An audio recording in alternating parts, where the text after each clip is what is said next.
All right. So how to find the highest paying consulting clients for product managers. Okay. So the two questions that we had to cover today, because you're basically, I see you're putting out a lot of content, you're doing a lot of conversations right now. So the two blockers that we have to cover today for you is number one, like how to get over the imposter syndrome of asking for the money, and then how to go out there and convert free work into actual paid work. Is that pretty much it? Yeah, I think that's a really good summary of that. Pretty much, well, since we already covered this thing one time, the Wi-Fi was shit. But okay, so you're doing comments. So on average right now, how many product management freelance clients are you talking to like in a given week right now? Right now, I have 8 in line that Okay, I'm okay, going to talk to. And okay. You have eight right now in the pipeline, and uh, so let's talk about like the first blocker right now. The first blocker is largely mental, right? Which is like, how do you go out there and actually ask for the cash? Mhm. Uh, and I think that just goes down to you knowing what your value is worth. And then you also have to appreciate that you're not going to go ahead and close everybody.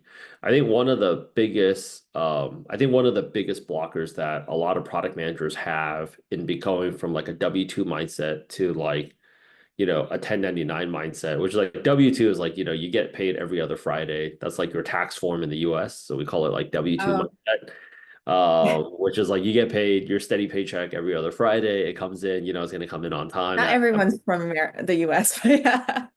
Yeah, that's right. That's right. That's right. But just in case all you guys that are outside the greatest country of all times wondering, W-2 is like W-2 is like, the employee mindset versus like Mm. employer mindset, right? Employer mindset, you gotta really know your worth in terms of I'm bringing in this value and I'm completely justified. And I think it just comes down to you knowing what your work is actually worth, but you also being able to understand at the end of the day when somebody's commissioning you to do work for them, they think it's because it's going to help make them more money. That's pretty much it, right? So you got to figure out, you wanted me to do this, and why do you want me to do this? What are you going to do with it next, second, third? So right now we're focusing on blowing up our Instagrams, and I'm doing a lot of research because I'm figuring out a lot of these agencies and experts and gurus and freelancers. They're largely, I'm not saying there's not good ones out there, but I wouldn't say they're useless in the sense that they don't know what they're talking about. It also comes down to like how much somebody wants to help, right? Like, my girlfriend taking the product gym product manager course versus somebody, some rando taking the product gym product manager course is going to be a different experience. Like David Beckham going to Dubai and I'm going to Dubai this weekend is going to be a very different experience too. you know, so like a lot of them, they don't like, you have to understand that they come from the mindset that they've kind of been burned before. And a lot of startup founders or like a lot of product management clients, they don't know what they want, and this is actually where product managers get so frustrated. Like, tell me what you want so I can deliver it. Like, they don't freaking know, and they don't know, and they don't have a clue. And it's kind of your job to kind of help Dr. Phil and therapy them into that point. So, like, I think going from that employee to, employee product manager to like now product manager, you're a business owner mindset. I think a lot of people, the reason why they fail is they can't make that shift. Secondly, is like, the second reason why product managers that second mental block why product managers can't make that shift is they don't like dealing with the sales aspect of this racket. But if you own any business, you will have to deal with it. And in any dynamic where you're going to print a lot of cash, you have to get people to say yes to you that you don't like. And you're always going to get more no's than you're going to go out there and get yes. But name a vertical where you sell to somebody that's going to be easy to deal with. There's tons of people that call our programs all the time, like, oh, I think I want to be a product manager. Like, part of me makes me, and like even my own team members too, say, fuck you. When you fucking figure out you want to be a fucking product manager, then fucking call us because we have all the proof, right? But then if like I came at it that way, right? And then my team comes it that way, right? But the way that I have to go out there and motivate my team to go out there and keep selling for us is this. Think about what racket you would be in where you didn't have to deal with fucking assholes. What? Working at a hedge fund and dealing with what? Oligarchs? Known criminals? Freaking like what? You think being like lawyers have to go out there and get clients too. If you've ever watched like even an episode of Mad Men, they have to go out there and get accounts, right? We want to go out there and do your commercial. Graphics designers, they have to go out there and deal with like, I think we want this. And then you do because my ex-girlfriend, well, one of my ex-girlfriends way back was like a graphics designer, right? And she's like, oh, I was like, well, but if you think about it, that's the fucking problem with dealing with clients is every single day they wake up and they feel something different. But tell me a vertical where you would have to sell somebody where you wouldn't what you working as a Hollywood agent and dealing with a bunch of Justin Biebers. So like you haven't written a song like in 4 months, like I'm not getting the inspiration. Like, yeah, come on. You're always gonna have to deal with somebody that's gonna be difficult. And what I've noticed with all of the greats is like they align everything that they do with greed because greed will get people to act. Scooter Braun, Justin Bieber's manager, recently made a post on his Instagram that said like align the greed. He's like, whenever I'm trying to get somebody to say yes to me, think about what it's like being Justin Bieber's manager. Like it's like you don't give a shit about me, but fuck you. I don't need this shit. Like yeah, like think about it, right? Like in order to get people to say yes to you, this is actually why 80% of the Fortune 500 CEOs, they have a sales background because you're getting yeses from the most difficult people. The most difficult yeses to get has a direct correlation with how big your bank account is. Mm. So like I think WeWork was freaking amazing how they were able to pull that money from SoftBank because like Japanese are some of the most risk adverse people and for I'm like actually surprised by that too. Like right there's like this crazy freaking Adam Newman and then as like a guy that's like an Israeli dude to partner up with the Saudi Arabia Sovereign Wealth Fund, that's just some next level. Like step aside how to win friends and influence people.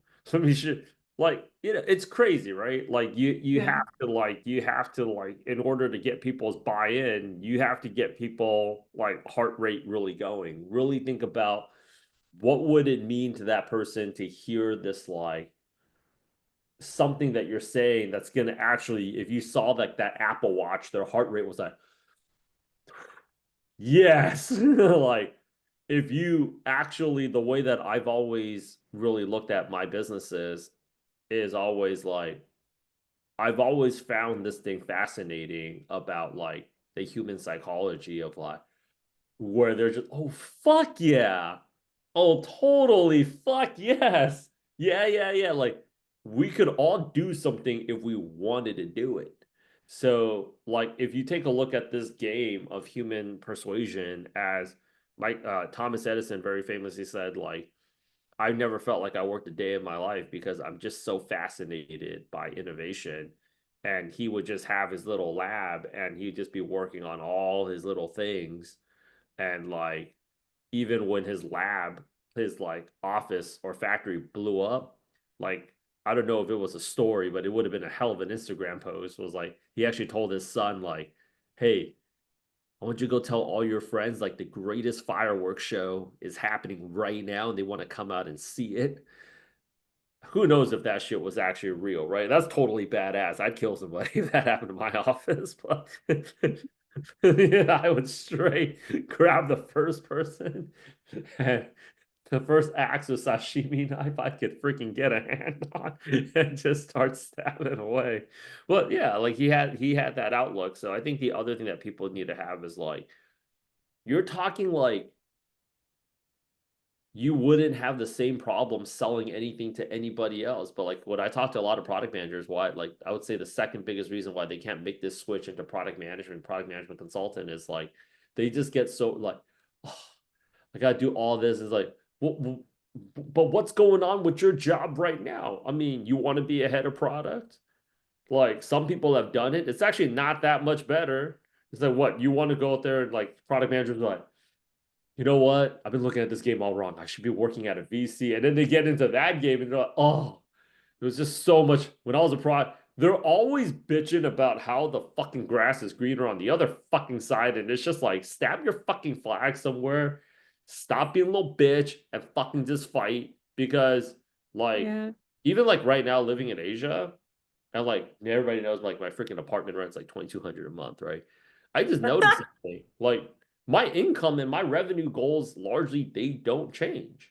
Uh, especially like my friends that are married with children here make about the same amount of money as they make in LA and New York and elsewhere. Like, Really? oh, 100%. Especially like, Working in Korea? oh, 100%. Oh, most of them own their own businesses. Like most of them Oh, don't. okay, okay, okay. I was just like working Yeah, in Korea. yeah, like their income goals, like they don't really change because like they're also like I think this generation of Asians is probably the worst hit because they're sandwiched. They got to take care of like upstairs and downstairs, right? That's actually part of Yeah. why there's the population decline. So Yeah, yeah. they got to do both. So if you have this like mindset of like, oh, I hate this, like so you're thinking you have to have that vision of like, I'm worth it. I know what I bring to the table. And that also really comes from like how many conversations that you're having. Because right now it's like you went from having no conversations, now you have 8 in the backlog.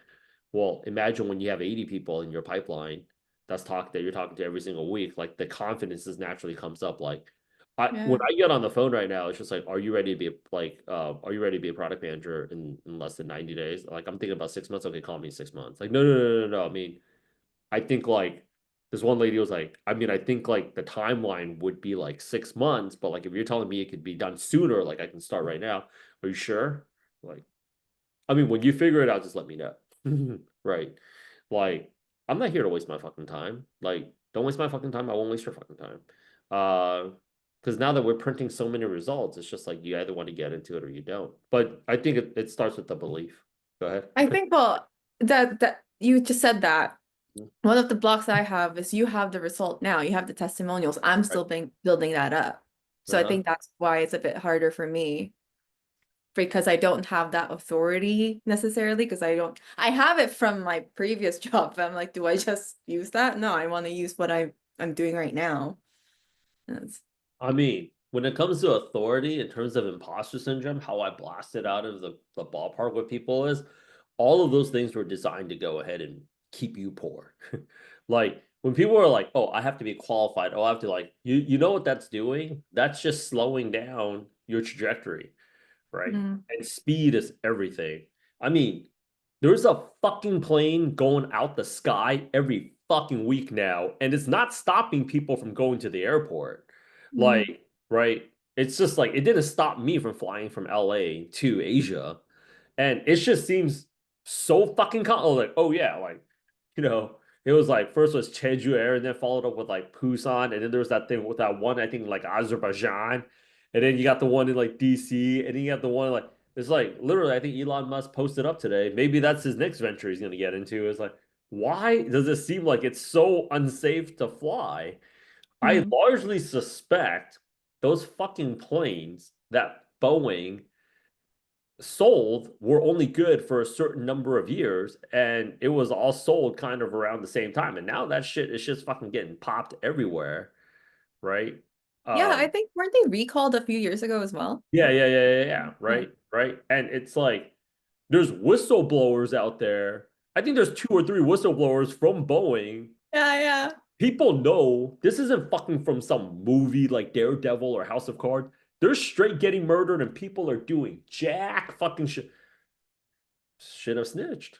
Like, there's like it takes people have gotten so fucking lazy. It takes a lot. Like for people to fucking do something right now.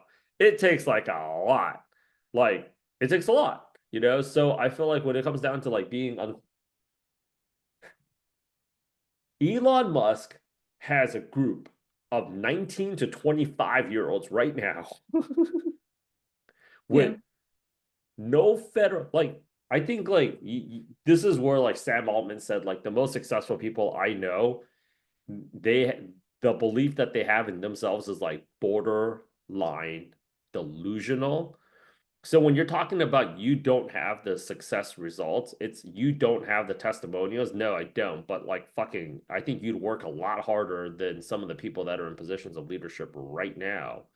And also all the athletes, they like before even Michael Jordan played professionally, the contract that him and his mom negotiated with Nike, and they're like, but he hasn't even gone pro yet. It's like, no, but he's Michael Jordan.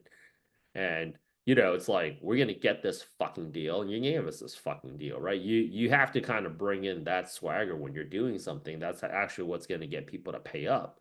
Um, Also, the other thing is this: I can name you. The way that I always look at it is like I have a little vision board where I just look for like evidence of like people just breaking the ceiling. Like I would take a look at things that inspire me, like Squid Game, like to think that they would win a fucking Emmy, right? Somebody had to go out there and say it's going to be possible. For Blackpink to like fucking crush like Spotify records, like, you know, like it's fucking crazy, right? They have some of those Korean guys from the BTS, they don't even I thought they actually spoke English because they're dropping English records, but they'd show up to like Jimmy Fallon or like a Conan O'Brien show with the translator. And it's like, it does like their English level is like non-existent and they're crushing like freaking chart numbers, right?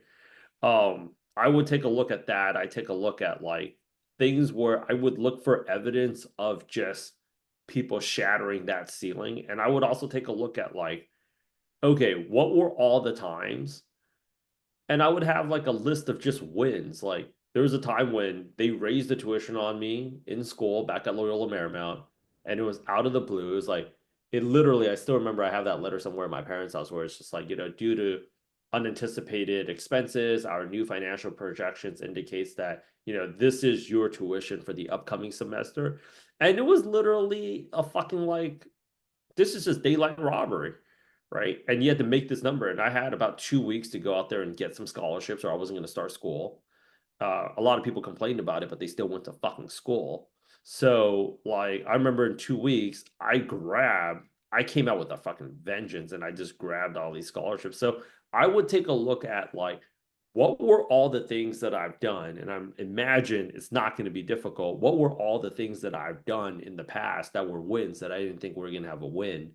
Um, I'm probably the most proud of, like, we didn't lay off one staff member during COVID-19. And if anything, we 3x revenue during that time. In a time where we were in a very volatile market, there was no how to fucking manage a boot camp during a fucking global pandemic slash lockdown. So when you're talking like I don't have any success results, true, but like what Elon Musk is doing right now has also never been done before. And I'm pretty sure a lot of people think he was fucking crazy. Like, I think it's genius. Like, he's probably sitting around in his house, like, all these motherfuckers investigating us. I can spend all the money I want to try to fight them, but we're never going to get to Mars. You know what I need to do? I need to get into the government. But, you know, I'm born in South Africa. I can't exactly run for president, but if I can help the next guy get into president, right, to get the president spot, and I just defund these motherfuckers, right? They can't investigate me. What are they going to do? Investigate me for free? They're not going to do that. And I'm just going to fucking cut it. Like, he probably is like, well, but I would need reach.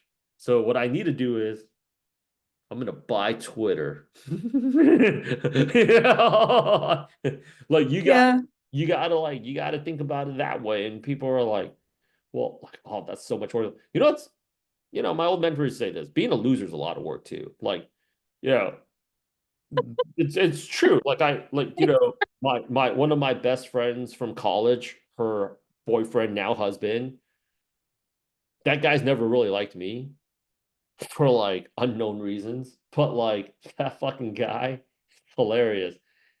I kind of felt bad. He got laid off. He was one of the underperformers. I don't think he's an underperformer. I think if anything, he's been working a lot to try to keep his job. And I was like thinking to myself, like, I'm like, if he needs my help, like just let me know. And he was just like, yeah, dude, it's fucked up. And he was like, you're right, the hard worker is a sucker, Rich. And I was like, dude, I've never tried to put you down, but I was like, the last 6 to 8 months, shit like that doesn't really go quiet. There's been rumors. They've been doing nonstop layoffs since fucking 22. And like he's been doing everything that he could, like playing the politics game, kissing everybody's ass, liking, commenting, and subscribing to everybody's fucking LinkedIn post, showing up to every fucking company happy hour, voluntarily driving into the fucking office. He's he's been, I would say, going above and beyond.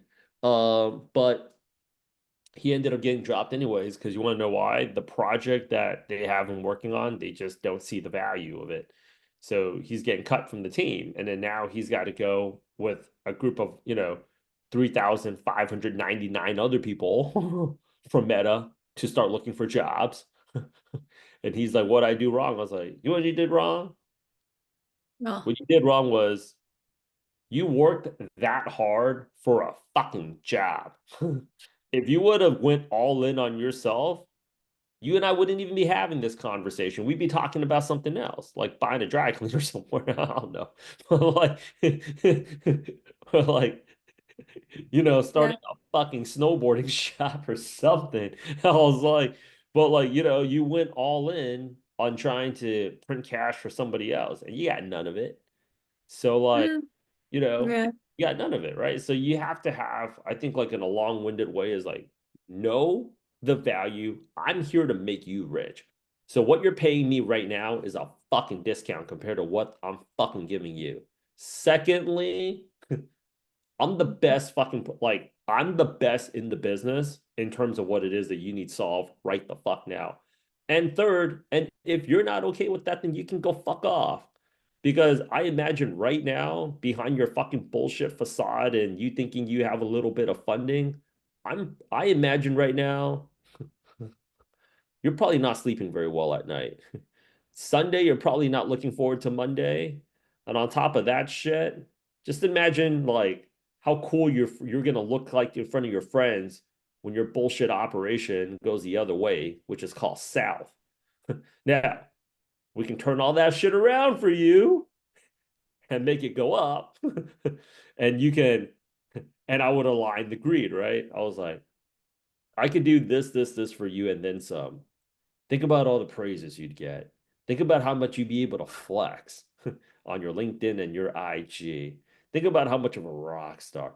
Wouldn't you rather be walking around town like Alexander Wang with a crazy fucking haircut, like I'm a fucking genius? Or would you rather go back to trying to figure out all this shit yourself? Like I've had conversations like that with startup founders. I think probably like one of my most lucrative contracts that I did for $35,000 is like, okay, so he's like, yeah, I was like, okay, so let me tell you, you don't know that, and I don't know that. Let me tell you what I do know is, and I know this. I'm gonna do something called let's create some common ground overtly. You don't know what the fuck you're talking about, and worse is you don't know what the fuck you're doing. So you can keep walking around pretending like you do and wait for life to catch up with you, and then you can upload the open to work green sash sign on your fucking LinkedIn photo and look for a job like every other person out in this market right now because that day's only what 4 or 5 months away tops. Or we can turn this shit around. Choice is up to you, son. Okay. I'm gonna hop off so you can have a think. And if I see a message from you, I'll know it came through and we can work together. And if not, good luck. And just watch the minutes count away. That guy actually got back to me in an hour. He's like, okay, Rich, I can't hit that rate, but can we do this instead? But if you're driving enough conversations, right? If you're Yeah. driving enough conversations, it's kind of like what Mark Cuban said. Investments, like, because they asked him, like, are you sad about Airbnb? And he came in there and he was like, oh my gosh. He's like, I saw that thing and I was like, what if somebody got murdered? What if somebody used one of these Airbnbs to kidnap somebody? What if somebody got assaulted in like the worst ways possible? I'll just leave that up to your imagination. He was like, the litigation on this thing, we could be in that thing for years, right? And then when he saw Airbnb, he's like, damn. But he's like, you know what? Investments are like, it's school buses. There's always another one coming down the corner. And he's like, at the end of the day, it's like, he's like, I'm no longer really, he's like, I'm eating pretty good now. So like if these people, that's the other thing too. If they're not going to work out in the short run, they're not going to work out in the long run.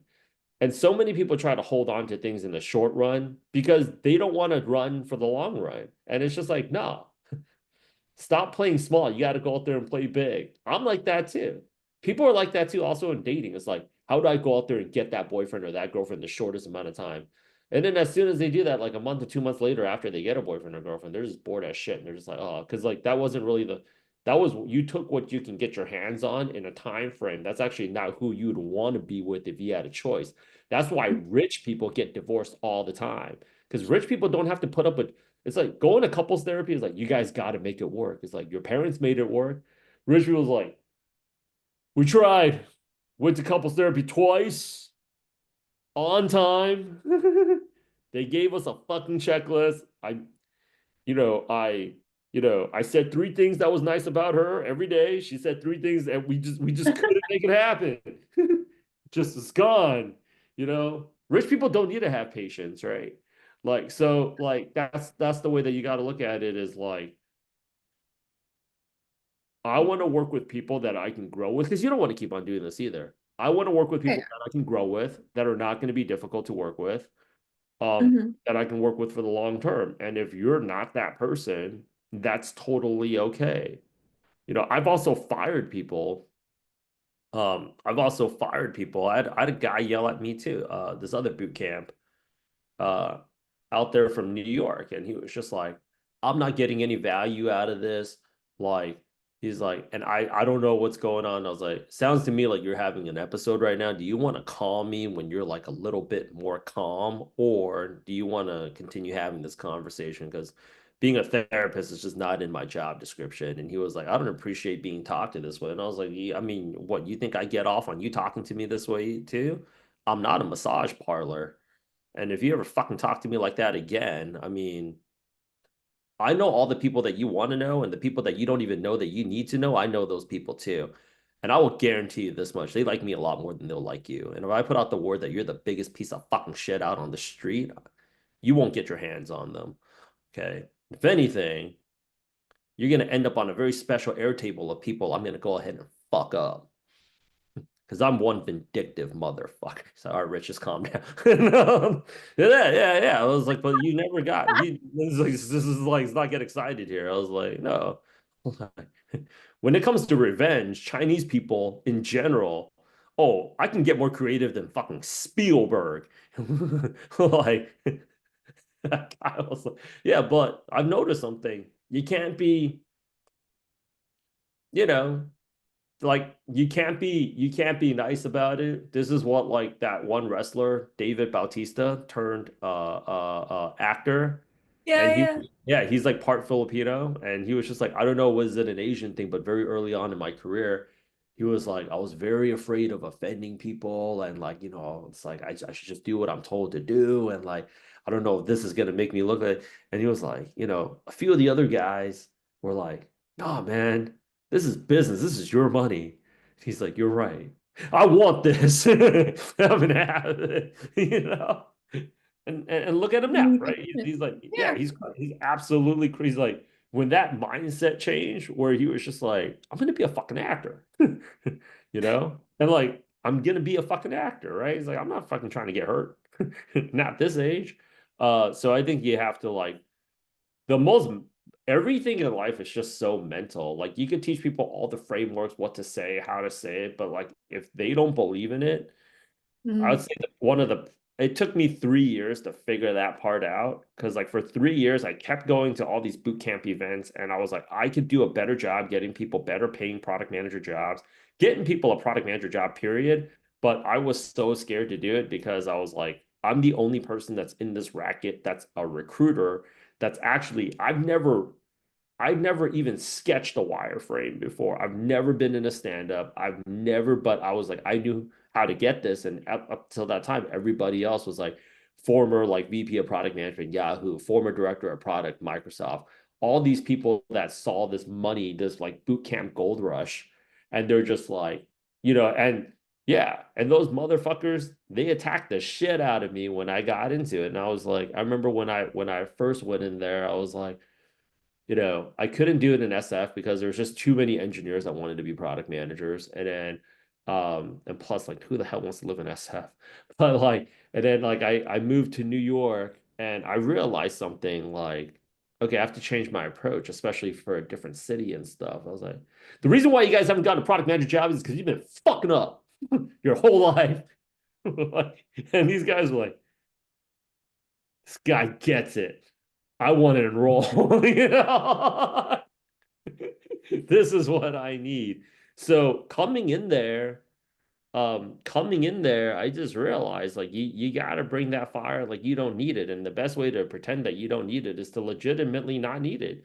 If you're packing out your calls that much, like you're never ever like one of the reasons why people chase and they beg is because like they don't have that activity to back themselves up. So they're always at the mercy of somebody. Like I'm not in that situation because like I make sure to pack like cybersecurity, tech sales, product management calls.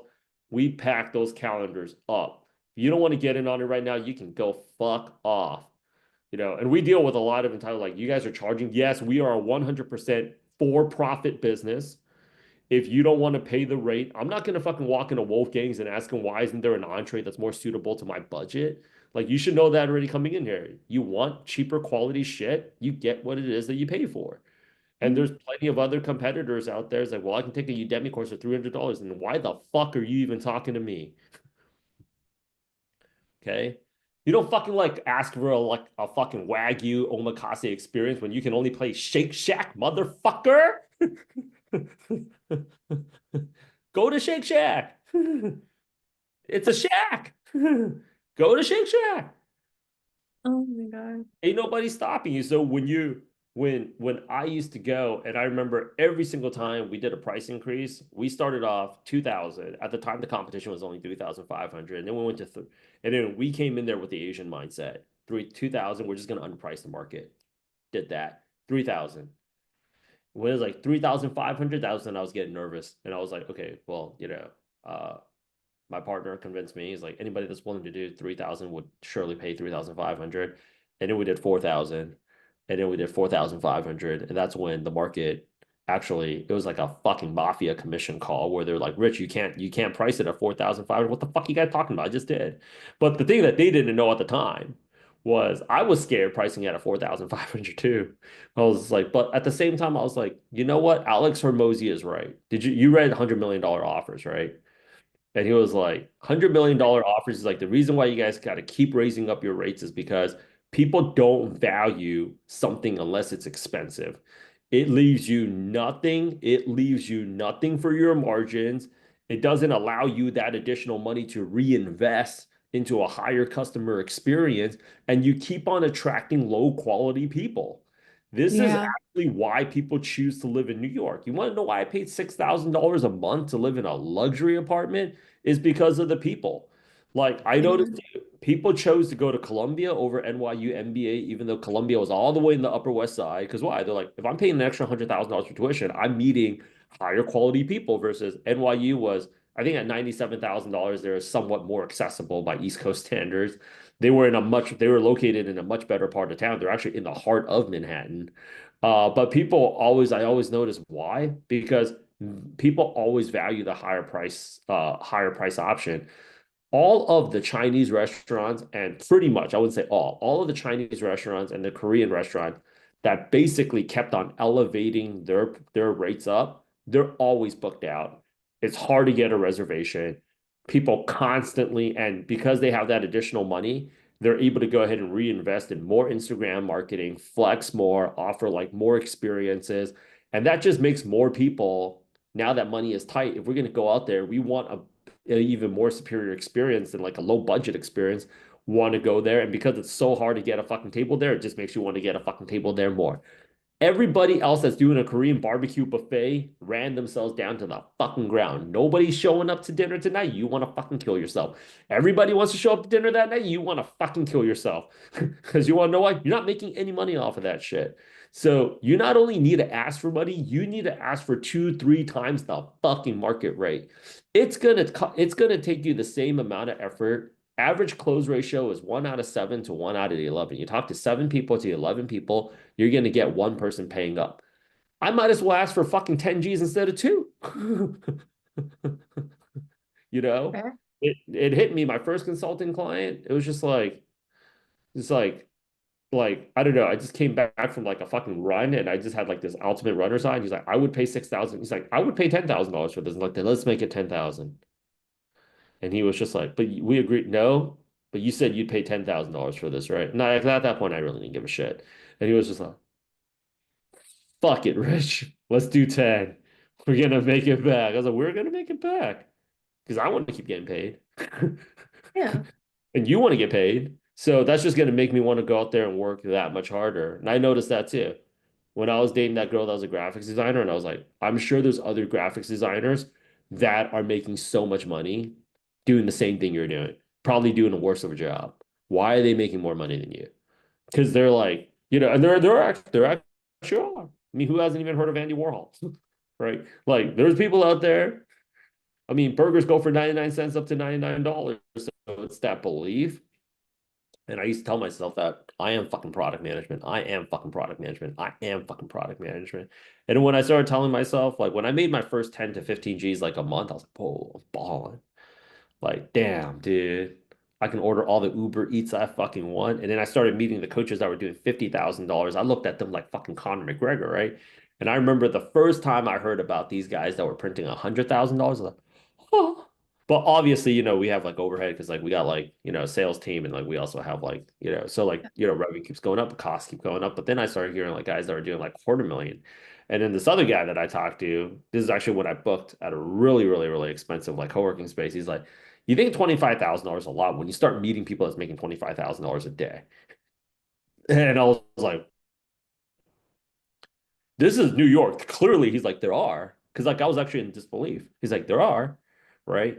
So like I think like having that like that mindset, I think is like absolutely spectacular. I think the other thing from going to free work to like paid work, which is like your other question, is like you definitely should ramp up on the free work because you want something to show as like a proposal or like case studies or like portfolio, but just tell yourself this, I'm only doing 15 of these guys and that's it. After Yeah. that, we're just getting paid. Yeah. That's actually People are really getting nice like people are just paying up. deadline. Yeah. Right. Like just 15 and then it's just like because 15 case studies, that's it. And I think you should also like start selling some of your stuff like online. Just see if people would just go out there and buy it. Like, what No, you're lagged again. Yo.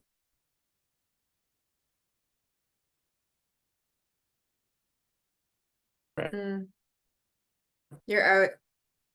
they don't even have to do a conversation with you. What?